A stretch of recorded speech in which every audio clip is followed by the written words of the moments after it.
तर साप तर चपळ होतात, पण मी गर्भवती असल्यामुळे मला पळताना वगैरे थोडेसे प्रॉब्लेम आले. आता भरपूर लोक कमेंट करतील की तुम्हाला रिस्क ही घ्यायची काय गरज आहे. बरोबर आहे, तुमच्या भावना मी समजू शकते, पण कसं आहे, अशा ठिकाणी काही करता येत नाही. कॉलला तर जावंच लागतंय. एमर्जन्सी कॉल असले तरच आम्ही अटेंड करतो, लक्षात घ्या. आणि सापही, आणि सापाच्या बद्दल सांगायचं म्हणजे तो काय मला सापाबद्दल सांगायचं म्हणजे तो काय मला चावायला आला नव्हता, लक्षात घ्या.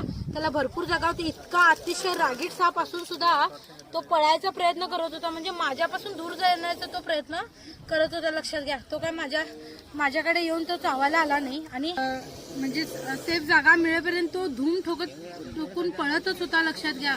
व्हिडिओ तर बंद नव्हता, तुम्ही स्वतःच्या डोळ्यानेच बघितलंय केवढा तो, म्हणजे जोपर्यंत सेफ जागा मिळत नाही तोपर्यंत. आणि थोडीशी जागा मिळाली त्याला, तो कसा निपचिप असा हळूच तो लपून कसा बसला, तुम्ही बघितलाच ना. एवढ्या सगळ्या लोकांमध्ये बघू शकता केवढी लोक जमलेत.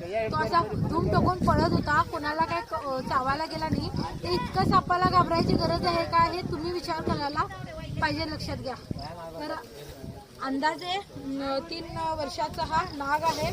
फार रागीट आहे मित्रांनो, बघू शकता किती तो आवाज करायलाय कसा. हा रागीट साप आहे. त्यामुळे असे खेडेगावात वगैरे राहता तुम्ही, सापांना लपायला फार जागा असते. टॅग करू याला. जर व्हिडिओ आवडला लाईक करा, शेअर करा, कमेंट करा. धन्यवाद.